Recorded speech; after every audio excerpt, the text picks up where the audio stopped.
So Ducati definitely they're a little a little premature on their signings. Yeah, what's going on here? I don't know. I don't know. That's something we got to talk about. That's for sure. Got to I don't like it. talk about what they're doing with Furman. So, I don't like welcome it. to the MotoGrandPodcast. I'm your host. Joined with me as always is Caleb. and a little surprise episode for you guys.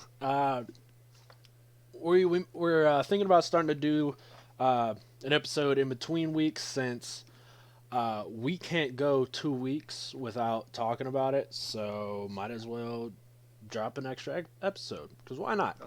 We also just love you guys so much. Sure. Um, All 25 of y'all. I but Hold you dear in my hearts. so breaking news today actually.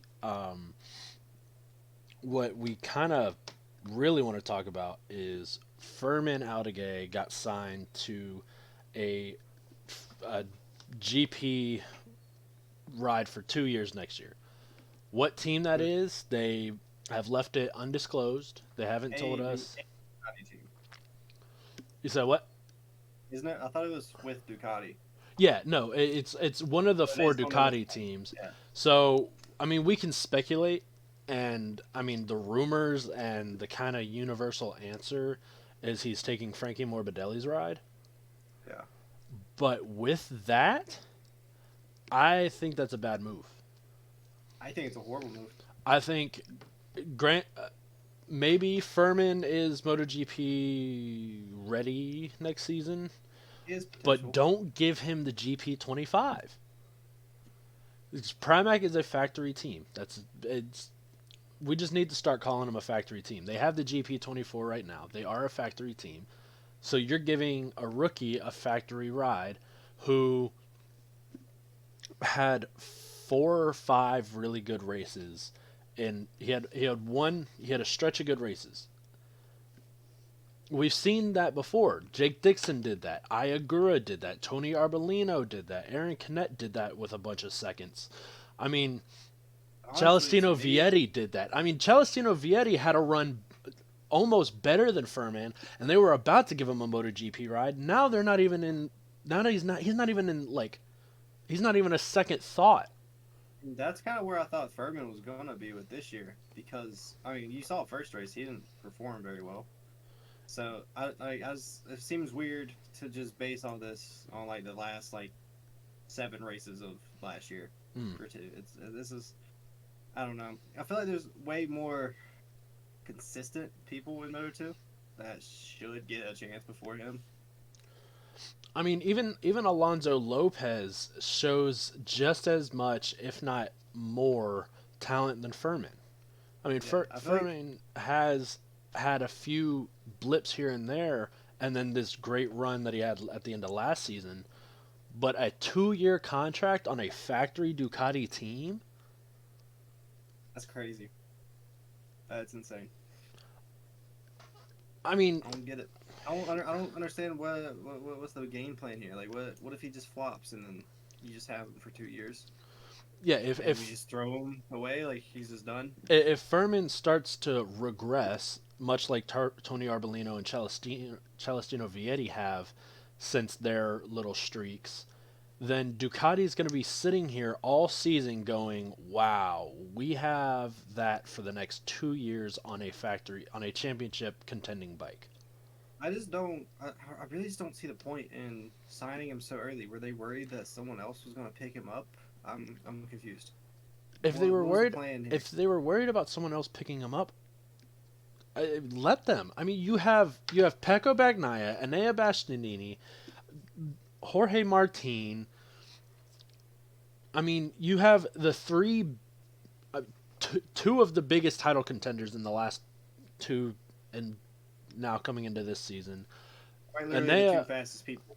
I mean, you have 3 of the top 3 to 5 riders why do you need to jump the gun and throw a bunch of money at an untested rookie? I mean, are you that sure that Morbidelli is done? Okay, cool. Let Morbidelli go, but at least see the season out. That's what I'm saying. At least like part way. I mean, shit. This is one race in, and he did bad. Furman did bad. I mean, yes, Morbidelli did bad, but Morbidelli's been hurt a lot. Morbidelli has the injury bug, and he's injury prone. I definitely do see Morbidelli on the way out. I see a lot of guys in MotoGP on the way out. Yeah. This at the end of this season, if not next. But like, if there's a mass exodus of guys coming out, why sign the guy who had a streak and then got what 16th in Qatar? Pretty sure it was something like that. I don't even know if he got points. Out of the points, he wasn't really that. He wasn't fast at all during the weekend. I mean, it was almost like we were kind of just waiting to see when he would do something, and he never really did. He got a top 10 grid start, but I mean, that's to be expected of any championship contender. What did this man get? I'm about to find out. Yeah, he got 16th. He didn't get a single point. Yeah, and 0 points. and you're gonna jump the gun and just immediately give him a 2-year contract. I don't even think Acosta has a 2-year contract. But then again, I think they also only gave Acosta a 1-year contract because they're moving him up to factory next season, anyways. So they don't want to trap him. They didn't want to look at like Lopez or Dixon instead. I feel like those two are way more consistent. I mean, Dixon's definitely has kind of a crash phenomenon where he can't stay on the bike. But I definitely would look at Lopez before Furman if I was anybody. And even Sergio Garcia, the second-year guy who got a podium in this first race, He's decent. He's looking pretty solid and he can be a consistent rider. I would kind of look more his way and see where he's at the end of the season. Maybe not give him a contract, but you can sign on Morbidelli for 1 more year for cheap because he's been hurt, and then next season be like, all right, Sergio, you've had 2 years or 3 years of Moto 2 experience.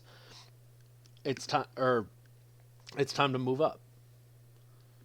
Because Sergio almost won the Moto 3 championship. He lost to Ivan Guevara. So he is a championship contender in Moto 3. It was really close. It was a great season. Ivan Guevara is also an upcoming talent that could be really, really good. We're talking about him. He looked pretty nice too. Yeah. But I think Sergio Garcia is developing better on that Moto 2 bike, which means he develops better and faster than Ivan Guevara. I would look to Sergio Garcia, who seems to be kind of an upcoming talent. Hear me out. Do you think Ayagura is going to go up next year to replace Taka?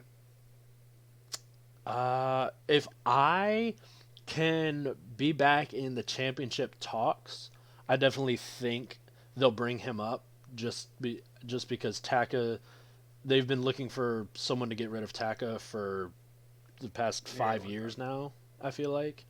Yeah. I've seen him have like 1 good race. Jesus, when was that? I don't know. I think he had a decent one last year at some point. Okay, for decent for Taka is top 15. Decent, yeah. Or no, really when, good. When he got a podium in something, maybe that was a sprint. When did he get a podium in something? Did was that 2 years ago? I don't. I could. He might have. I could be very wrong, but I really remember him doing well in something. It might have. Like, it might have been that top 3 at Aragon. Maybe that's what it was. Where he crashed out very early, but he had like a good grid position. Maybe that's what I was thinking about. I don't know. I'd have to look back. That's like 60 races to think about. Say, man, I don't. My brain doesn't go back that far. Dude, my brain doesn't go back to 5 minutes ago. Yeah, I had to like look up stuff to see what happened last race. So I was forgetting. Yes. Yeah. And that was. Yeah. But that was last week. Next is Portimao. Portugal, sir. Portimao in Portugal. It's Big Portugal. That's it's just gonna be fun. it's proving time for Jay Millie. I think it's honestly. I'm just excited to see Acosta go again. I'm gonna see if he's figured something out with the tires. See if he learned to control that a little better. Oh, yeah. It would be very nice to see if he can kind of rein in Hmm. the chaos. Like maybe not get up as high, but like if he can get into like top 10 or something, but like look good, like not have any issues. Yeah, I I can I can absolutely agree with that. It would be really nice to see, a solid top 10 where he doesn't charge Mhm. forward and then fall backwards, but rather he kind of maintains it. Yeah, progress, maybe pass a few people here and there, but like just stay steady. But yeah, Kind of if he just needs to get a can feel for it. right, if he can maintain the steady pace, the speed will come. The kid has the speed will come. He's just That got boy to wants to go fast. He wants to go fast. Mama, I'm going fast. But that would be really dope to see. Yeah, that's what I'm hoping for. I'm hoping another Pecco dub, obviously. Oh, that I mean, we've already. Naya needs. I We, want an A up there. I would love to see Anea back, but I don't know. I don't know. Something in my gut tells me he's not the Anea we saw battling when he was with Grassini. Well, it just you can feel it like on Mm, the track when he's racing. Like his presence isn't really as like menacing. there as it used to Yeah, be. Yeah, yeah. When he was battling Pecco on the Grassini, it was just like that boy was oh my, scary. I was terrified yeah, of that man. yeah. It was like oh my god, like Anea is here, and now it's just like oh Anea's there. Yeah, and it's like oh wait, he's still racing. Cool. So potentially, I guess I could see maybe even Anea losing that factory ride and them giving it to Martine. Since I mean, honestly, I don't really see why they wouldn't, because yeah, Martinez clearly yeah, deserves it. I Martine's mean, unless he clearly. wants to stay with Pramac, because like it's kind of the I same mean, thing now. yeah, it's a factory bike anyways. But So like, honestly, I think it would be kind of cool if Martin does stay there. So it's kind of like him and Pecco are more so competing instead of being on the same team. right, they won't be in the same garage the Yeah, whole it's time. better. They'd be better rivals that way. Right, Stay I, safe. little separated. Yeah, I can agree with that.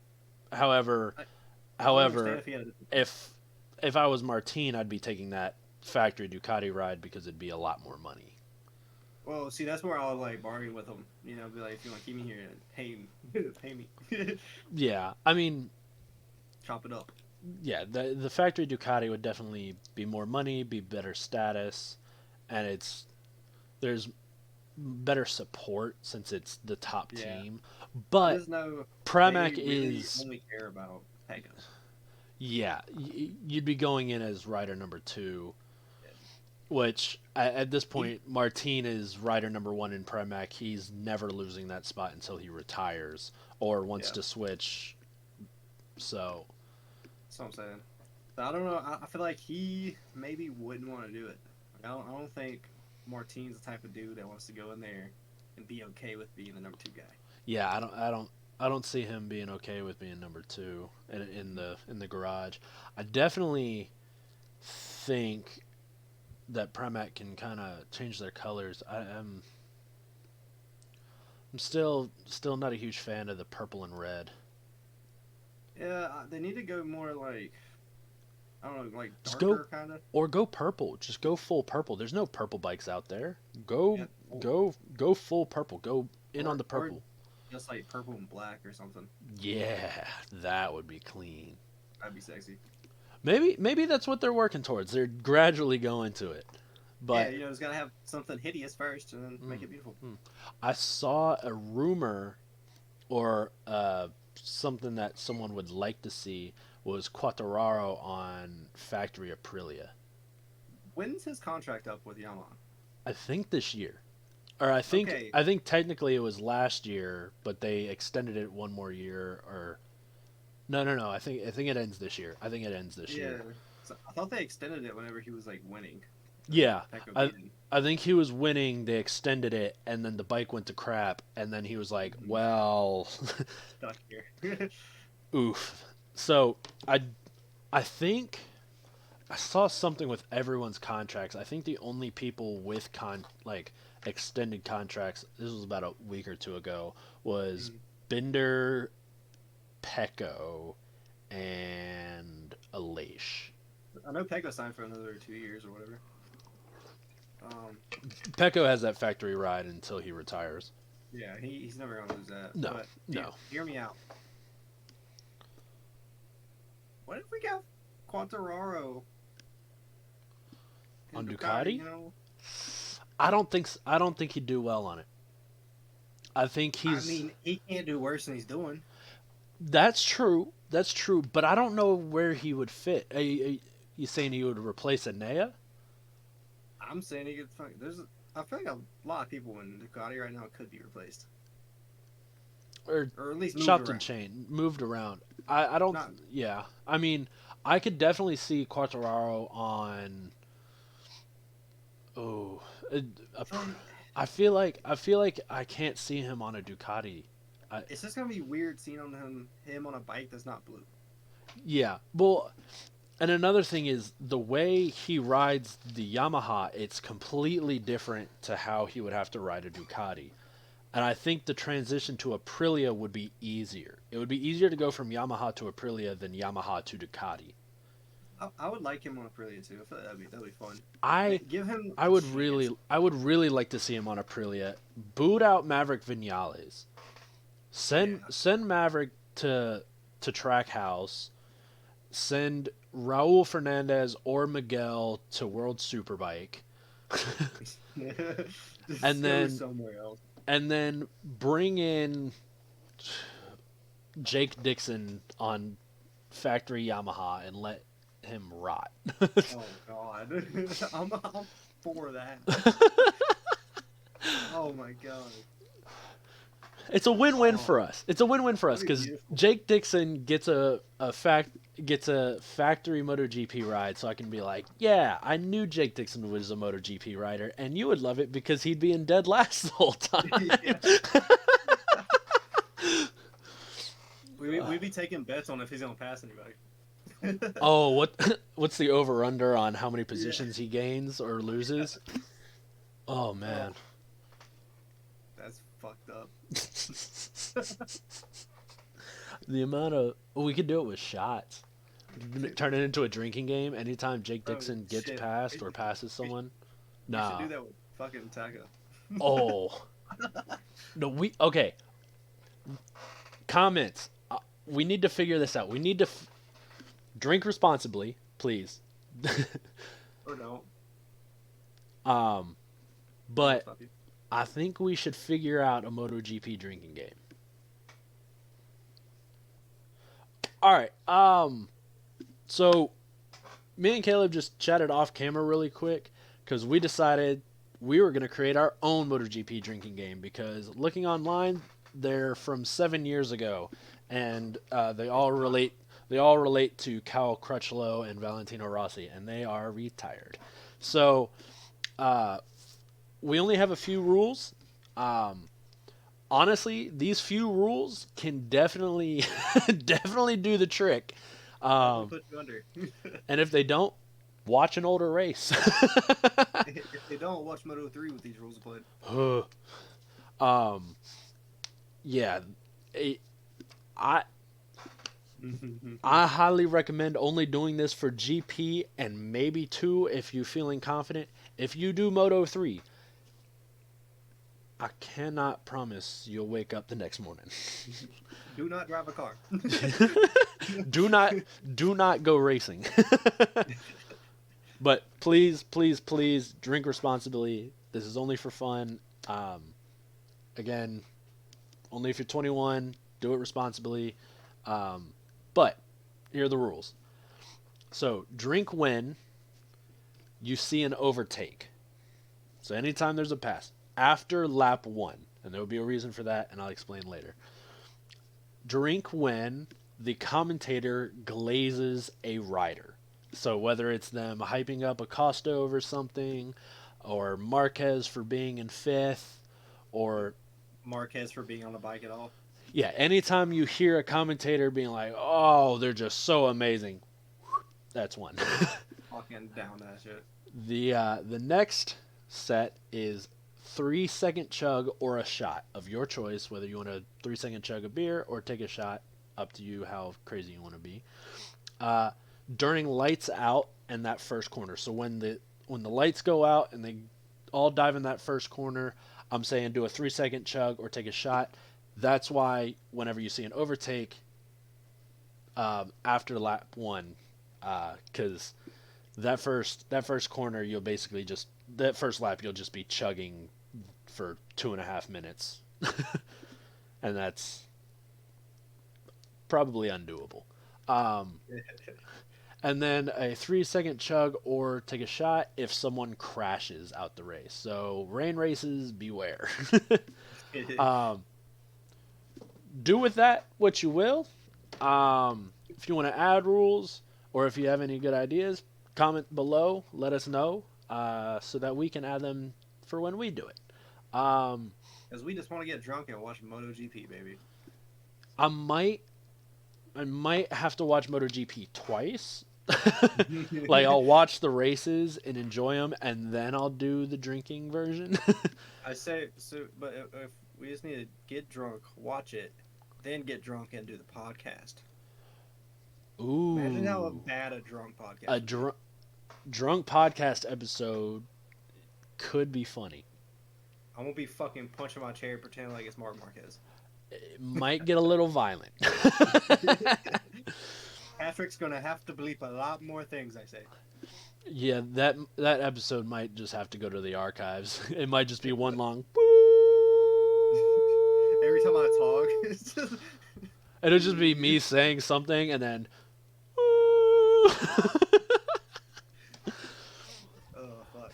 But I'm excited for Portimao. It's coming soon. It is right around the corner, baby. Yeah. And that's about all I got. That's all I got for today. Galen, drinking games and Furman out again. That's about it. I mean, we'll probably blab about something random. But this is more than we figured we were going to talk about. So.